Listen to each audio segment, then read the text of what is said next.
Hello friends, welcome back to our पचाम IAS channel.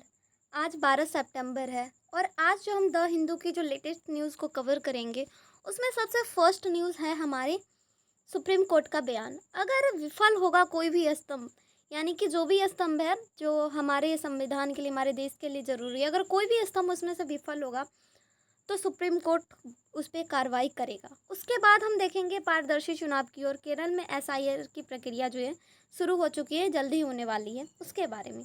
और third जो हमारा लेटेस्ट न्यूज़ है कि भारत और चाइना सीमा पर भी नागरिक गार्ड्स की अब तैनाती की के पर विचार किया जा रहा है। तो हम इन तीनों न्यूज़ को आज हम कवर करेंगे। तो चलिए हम वन बाय वन इस न्यूज़ को देखते हैं।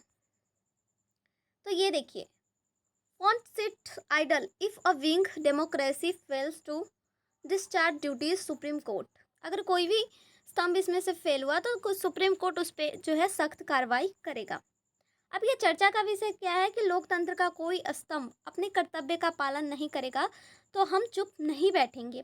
जैसे कि न्यायालय ने राष्ट्रपति के संदर्भ में निर्णय के लिए सुरक्षित रखा। न्यायालय ने कहा कि हम राज्यपाल को कोई विशेष तरीके से निर्णय लेने को नहीं कह सकते, लेकिन न्यायालय राज्यपाल को निर्णय के लिए कह सकता है। अभी जो राष्ट्रपति और राज्यपाल के विधेयक को रोकने की पे जो अभी चर्चा हो रही थी, जिसके बारे में हमने कल भी बात की थी, तो उस पर ये सुप्रीम कोर्ट का बयान आया है कि अगर लोकतंत्र का कोई भी स्तंभ अपने कर्तव्यों का पालन नहीं करेगा तो हम चुप नहीं रहेंगे। हम राज्यपाल को कोई विशेष तरीके से निर्णय लेने को नहीं कह सकते हैं, लेकिन न्यायालय राज्यपाल को निर्णय लेने के लिए कहेगा। जैसे कि कुछ ऐसे विधेयक है उस पर बहुत देरी की वजह से वो ऐसा कह सकता है, तो ये अभी बयान आया है। उसके बाद जैसा कि उसका सुप्रीम कोर्ट का मानना है कि भारत का जो लोकतंत्र है मुख्य रूप से 4 स्तंभ पर टिका है, जिसमें जो है हमारी विधायिका जो कानून बनाने का काम करती है, कार्यपालिका जो कानून और नीतियों को क्रियान्वित करती है, तो न्यायपालिका कानून की रक्षा एवं न्याय का दिलाने का काम करती है। तो ये हमारा कर्तव्य है कि हम इसकी जांच करें। और मीडिया जो है वो जनता की आवाज़ और प्रहरी की भूमिका निभाती है। अगर इन सब में कोई भी स्तंभ कमजोर या फिर निष्क्रिय हो जाएगा तो लोकतंत्र का जो संतुलन है वो बिगड़ सकता है। इस पे अब सुप्रीम कोर्ट की जो ये टिप्पणी है उसका सार क्या है, तो एक हाल ही में एक सुनवाई के दौरान सुप्रीम कोर्ट ने कहा है कि अगर लोकतंत्र का कोई भी स्तंभ, चाहे वो विधायिका हो, कार्यपालिका हो या फिर न्यायपालिका हो, वो अपने संवैधानिक कर्तव्यों का पालन नहीं करता है, अदालत को मूक दर्शक, तो अदालत जो है वहाँ पे मूक दर्शक बन के नहीं रह सकती है, वो उस पर सख्त कार्रवाई करेगी। और न्यायपालिका का यह भी दायित्व होता है कि वह नागरिकों के अधिकार और संविधान के गरिमा की रक्षा करे, क्योंकि ये अधिकार उन्हें संविधान के द्वारा दिया गया है। तो ये सुप्रीम कोर्ट ने का बयान है। इसके अलावा सुप्रीम कोर्ट ने यह भी स्पष्ट किया है कि अदालत सिर्फ निष्क्रिय टिप्पणीकार नहीं है, बल्कि जब किसी संस्था में लापरवाही की जाएगी तो वो उस पर सख्त कार्रवाई करेगा और हस्तक्षेप भी करेगा। अब इसका महत्व क्या दिखाया जा रहा है, तो यह जो टिप्पणी है उससे हमें ये पता लग रहा है कि यह टिप्पणी जो है सुप्रीम कोर्ट स्वयं संविधान का संरक्षक मानता है। और इसके अलावा अदालत का संदेश भी यह है कि अगर विधायिका कानून नहीं बनाए या फिर कार्यपालिका उसका पालन ना करे तो न्यायपालिका अपनी शक्तियों का इस्तेमाल लोकतंत्र की रक्षा के लिए करेगा। और इसके अलावा यह भी बयान दिया गया है कि अगर नागरिकों के लिए आश्वासन है कि उन्हें मौलिक अधिकार भी सुरक्षित रहेंगे। अब ऐसा उदाहरण हमें कब देखने को मिलता है, जैसे कि अगर हम बात करें तो केशवानंद भारती केस, जिसमें जो है सुप्रीम कोर्ट की बेसिक स्ट्रक्चर थ्योरी दी थी। इसके अलावा इंदिरा गांधी बनाम राजनारायण, जिसमें चुनावी भ्रष्टाचार पर सुप्रीम कोर्ट के द्वारा निर्णय लिए गए थे। मेनका गांधी का जो केस आया था, आर्टिकल 21 का व्यापक रूप दिया था। तो सुप्रीम कोर्ट ने इनसे ये साबित किया है कि वो हर बार जो है ऐसे कंडीशन में ऐसे मामले पे विचार करता है और बताता है। हाल ही में जो ये मामला आ रहा है राज्यपाल को विधेयक को रोक रखने के लिए, महिला उत्पीड़न, पर्यावरण जैसे मामलों पे भी सुप्रीम कोर्ट ने काफ़ी सक्रियता दिखाई है। अब अगर हम इसके सकारात्मक पहलू की बात करें तो इससे लोकतंत्र की रक्षा होती है, जनता के विश्वास बना रहता है न्यायपालिका पर, और इससे लोकतंत्र में भी विश्वास बना रहता है। और कार्यपालिका और विधायिका भी को भी इस पर जवाबदेही का दबाव न्यायपालिका के द्वारा डाला जाता है। किंतु इसके कुछ नकारात्मक पहलू भी हम देख सकते हैं, जैसे न्यायपालिका जुडिशियल एक्टिवेट का इस पे आरोप भी लगता है। कई बार संतुलन बिगड़ने का भी खतरा रहता है अगर आप अदालत में कार्यपालिका के अधिकार क्षेत्र में ज़्यादा हस्तक्षेप कर दें। तो अभी ये मामला जो है कुछ बन चुका है। अब इससे निष्कर्ष क्या निकल रहा है, तो यह कोर्ट या टिप्पणी लोकतंत्र की मजबूती का प्रतीक है। और कोर्ट यह संदेश देती है कि भारत का लोकतंत्र सिर्फ संविधान लिखने तक भी ही सीमित नहीं है, बल्कि उसकी आत्मा की रक्षा अदालत करेगी। जब जब किसी स्तंभ की कमजोरी लोकतंत्र को खतरे में डालेगी, न्यायपालिका आगे आकर जनता के अधिकारों की रक्षा करेगी। अब हम अपने सेकंड न्यूज़ की तरफ चलते हैं, जिसमें ये बताया गया है कि Kerala institute special incentive revision of electronic rolls come soon. तो अब केरल में भी SIR जल्द ही आने वाला है।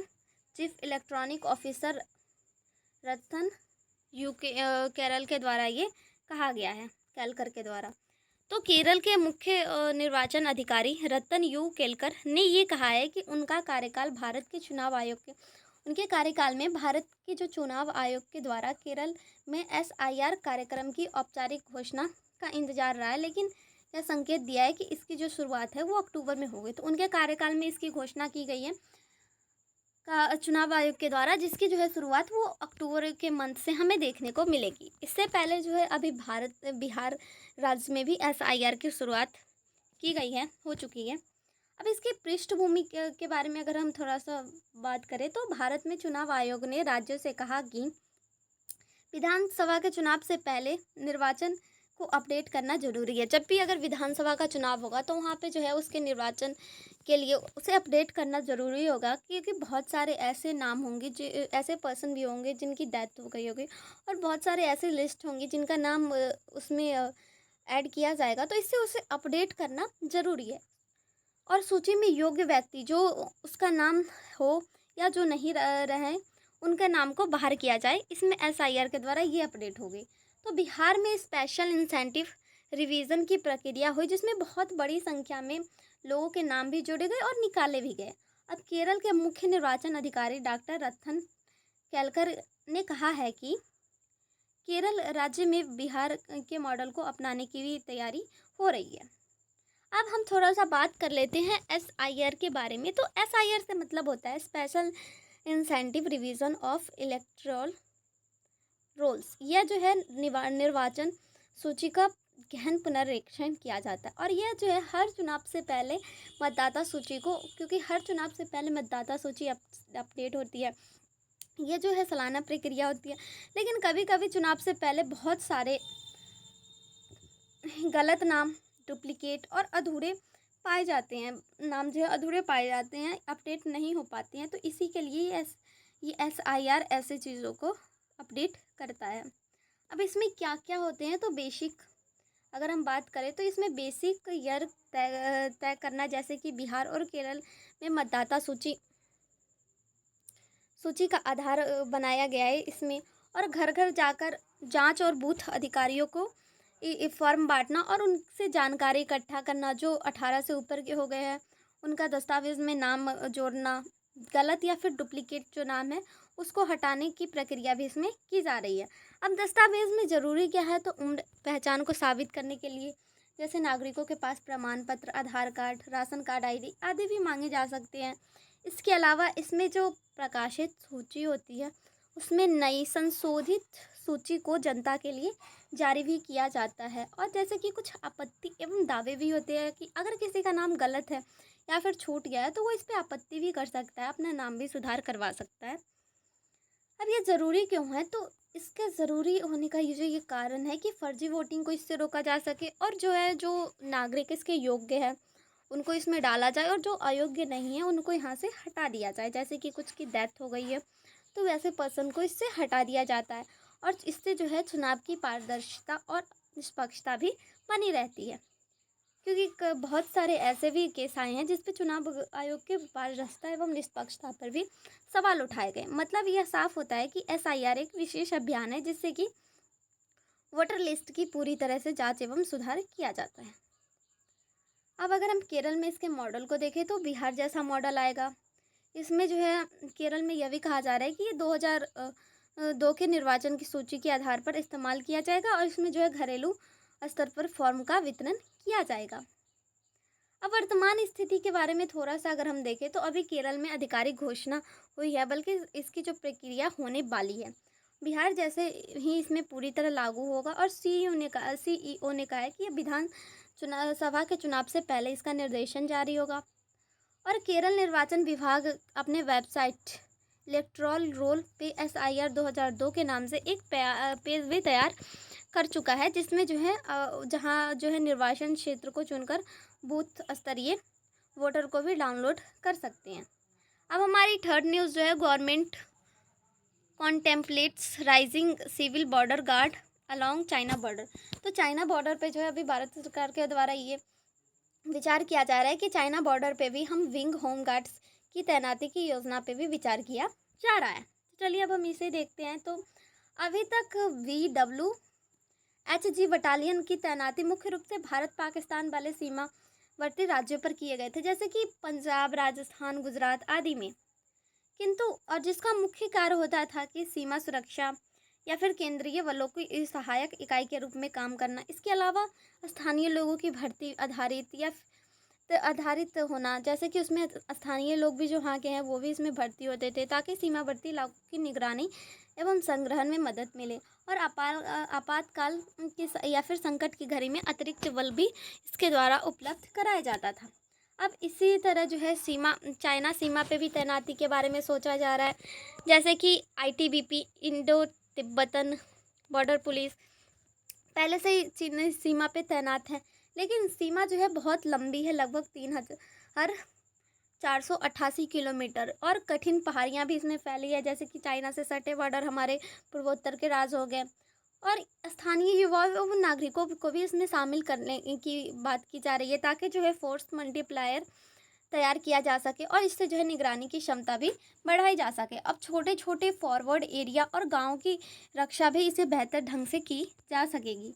और इसके अलावा जो है पाकिस्तान सीमा पर जो है सफल मॉडल का विस्तार जो है चीनी सीमा पे अभी होने की बात की जा रही है। अब इससे कुछ संभावित चुनौतियां भी हमें देखने को मिलेगी, जैसे कि अगर हम बात करें तो उच्च पर्वतीय प्रशिक्षण एवं संजोए की आवश्यकता जो पाकिस्तान की तुलना में कहीं अधिक कठिन परिस्थितियों में होंगी, क्योंकि वो बहुत सारे इलाके वहाँ पे पहाड़ी एरिया के भी हैं, तो इससे थोड़ी सी कठिनाइयों का भी सामना उन्हें करना पड़ सकता है।